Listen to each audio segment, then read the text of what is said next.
Hey guys, welcome to day 2 of online school. This is lesson 7-4. Now we are backtracking just a little bit because the next unit and the last lesson of this unit involves factoring. So I wanted to do a quick factoring review of going over all the different types of factoring that we've talked about so far so that maybe the next unit and the next lessons to come aren't as difficult. All right, so we're just going to go through these together. All right, GCF, you guys know GCF is you look at the terms in the polynomial and you see, is there a factor in common? So here we're going to have 7. I'm going to divide by m, the smallest exponent to the second, n to the second. That's your GCF.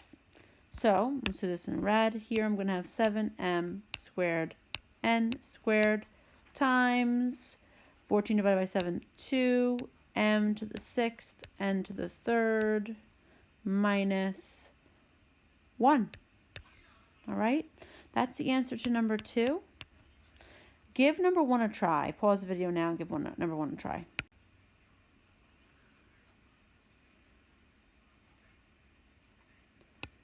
All right, you should have 2a squared as the GCF and 6a plus 5 should be your actual parentheses.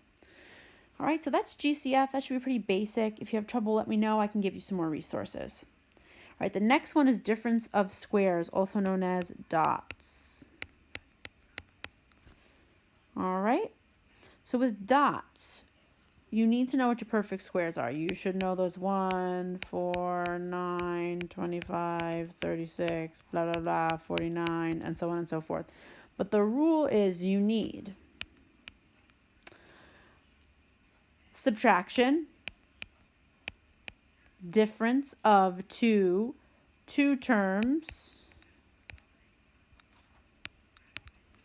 squares. So you need perfect squares and even exponents. Remember we talked about this. So number 3, we very clearly have perfect squares, subtraction, even exponents. So this is a dots, positive, negative. So we're going to square root both terms. The square root of 9x squared is 3x. The square root of 49y squared is 7y. So it's going to be 3x plus 7y and 3x minus 7y.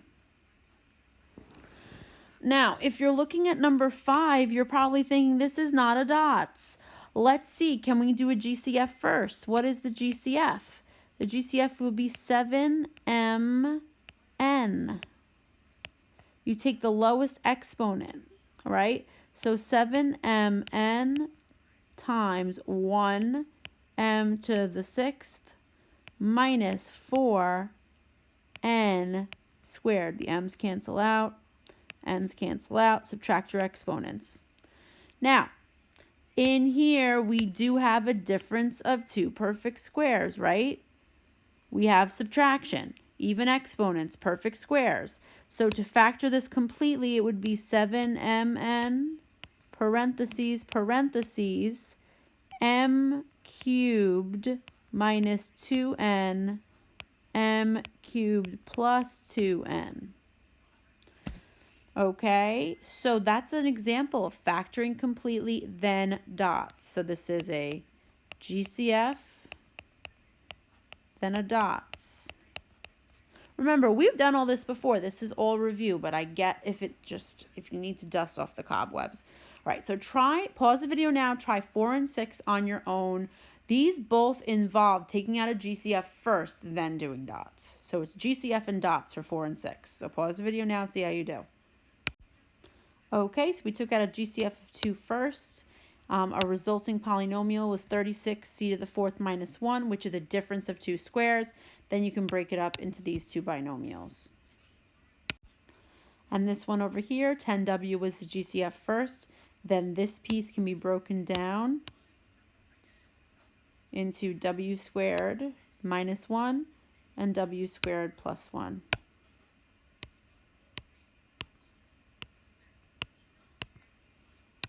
So that's a GCF and dots, GCF and dots.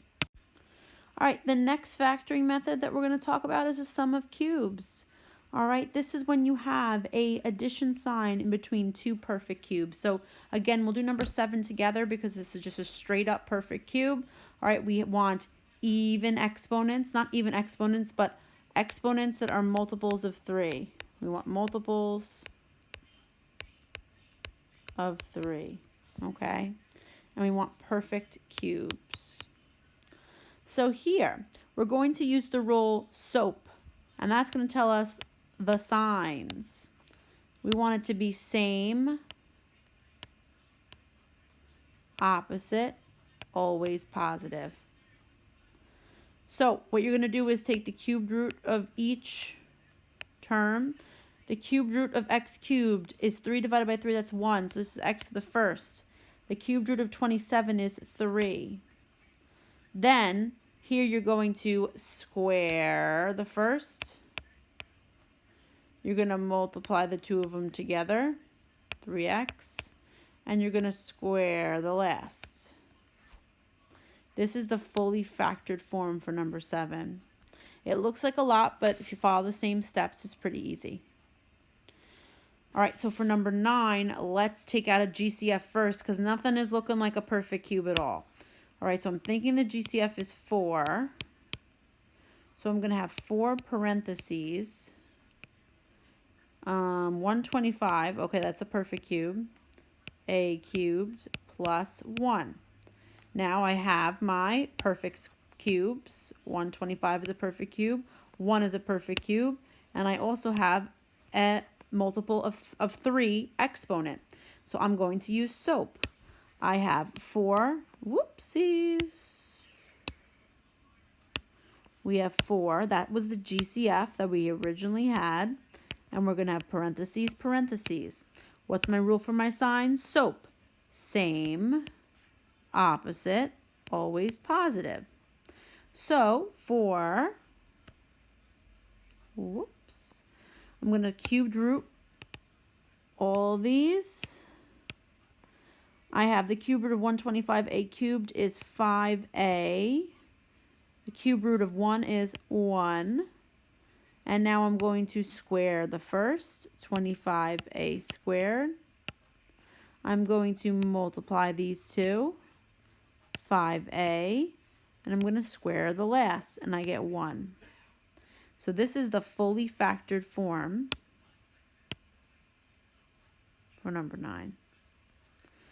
All right, pause the video. Try numbers 8 and 10 on your own. All right, so number 3 was just a classic perfect sum of perfect cubes. All right, so m plus 6n times m squared minus 6mn plus 36n. Same, opposite, always positive. Remember to always use SOAP for your sign. Same, opposite, always positive. And try number 10. Okay, so here I divided out the GCF of 3CD. And then the resulting polynomial after I divided was this whole thing right here. And we have perfect cubes. Oops, I didn't want to erase that. I wanted to highlight it. I have a perfect cube here. That's one of our perfect cubes, and a perfect cube here. And I have exponents that are multiples of 3. So this is a sum of 2 perfect cubes. So now let's cubed root both of these. So I'm going to have 2c. I'm going to have 5d. So I'm going to square the first, so that's 4c squared. Multiply them both together to get the middle, 10cd. And I'm going to square the last, 25d squared. All right, and my final answer is this big old thing. 3cd times 2c plus 5d times 4c squared minus 10cd plus 25d. All right, moving along. This is just difference of perfect cubes, so it's the same thing, only you can see the difference as opposed to the sum. All right, so the same way, we have same, opposite, always positive, same, opposite, always positive. And you're going to cubed root both because they're both already perfect cubes. So we have x and then 1. And this is going to be x squared plus 1x plus 1. Next one over here, no perfect cubes yet. Let's try to get there. Let's divide everything by 4. I have 4 parentheses 1 minus 8h cubed. Now look inside that parentheses. I have what I need. I have perfect cubes.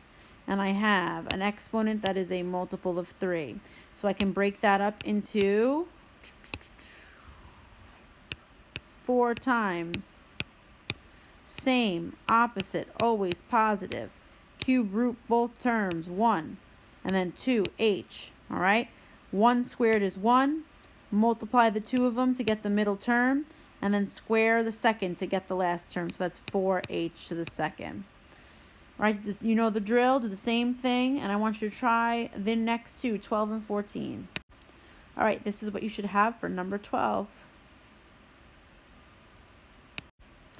For number 14, all you got to do, divide out by 2 first. 2 times x cubed minus,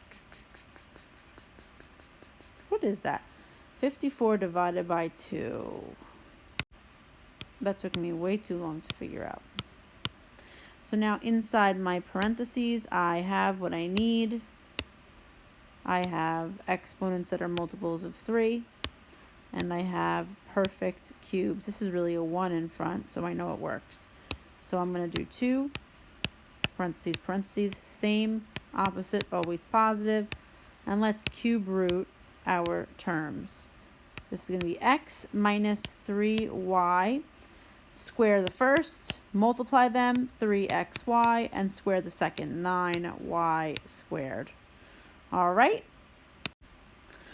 on to